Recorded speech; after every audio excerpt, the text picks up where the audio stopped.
Hi folks, it's Gary here with your post-match reaction following today's goalless draw at Tynecastle in the season opener for Rangers.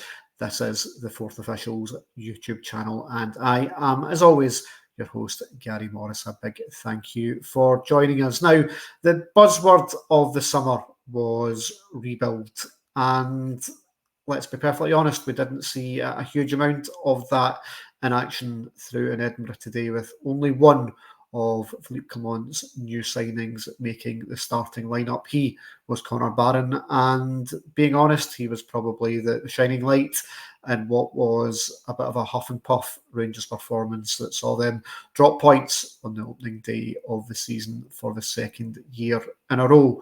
Rangers started the day today with Jack Butland in goal, back four of captain James Tavernier, John Souttar, Ben Davies, Ridvan Yilmaz at left back, Connor Barron in the midfield alongside Tom Lawrence and Mo Diamande, Oscar Cortez and Scott Wright on the flanks, supporting lone striker Cyril Dessers. New signing Vaclav Cherny, fit enough to be available from the bench, as was new Brazilian left back Hiefte and Liam Kelly also on there, but no place for new Dutch defender Robin Proper. International clearance not yet received for him.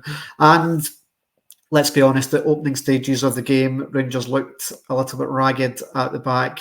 Ben Davies and John Souttar really struggling with the pace of Kenneth Vargas up top for Hearts, with Lauren Shankland dropping a little bit deeper into the kind of number 10 position, and the pace of Vargas and particularly was giving particular Ben Davies quite a bit of difficulty, and Hearts could have found themselves in the lead within the opening 10 minutes. Their new signing from Ross County, Jan Danda, with a strike from the edge of the box, takes a deflection, ends up hitting off Jack Butland's crossbar. At this stage, Rangers were kind of hanging on a little bit and not really getting out and getting up the park.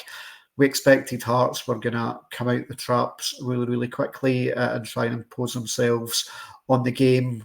Full house at Tynecastle today, and they were expecting their side to go and do the business. And I think it took Rangers a good kind of 20-25 minutes to get themselves into the match. And that man, Connor Barron, that we were talking about, forcing a good save from the Jumbo's goalkeeper, Zander Clark, as the ball went out for a corner kick, a shot from distance from Barron. That's certainly something that he's got in his locker. Got a couple of goals last season whilst up at Aberdeen.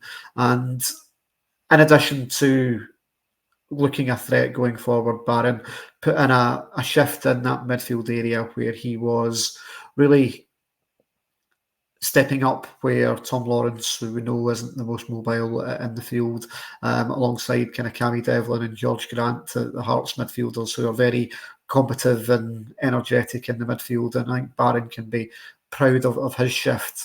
A couple more chances towards the end of the first half, falling to the much maligned Cyril Dessers, one where he takes a really good first touch and then tries to lob it over Zander Clark, but he gets too much on it and it goes over the top of the bar. And then another one where he drags it back after another really good first touch, hits a shot straight down the throat of Zander Clark. And let's be honest, it was a bit of a kind of frustrating watch in the first half. And Oscar Cortez going down towards the end of the first half with what looked to be going over on his ankle, although he does go down holding his knee. Wasn't too quite sure why he then came back out in the second half, but he only lasted 3 minutes of the second half before breaking down again and having to be replaced by Rabi Matondo. And the second half really followed the pattern of the first. A lot of huffing and puffing, no real quality really where it mattered at the top end of the park.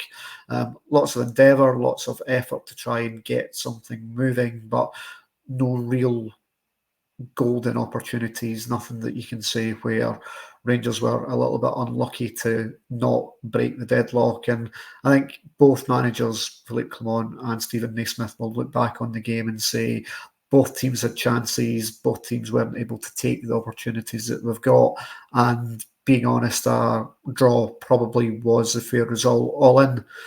One bit of controversy in the first half that we've not mentioned was a penalty shout from the Tynecastle crowd for a handball from Conor Barron. Ball hit really from close distance.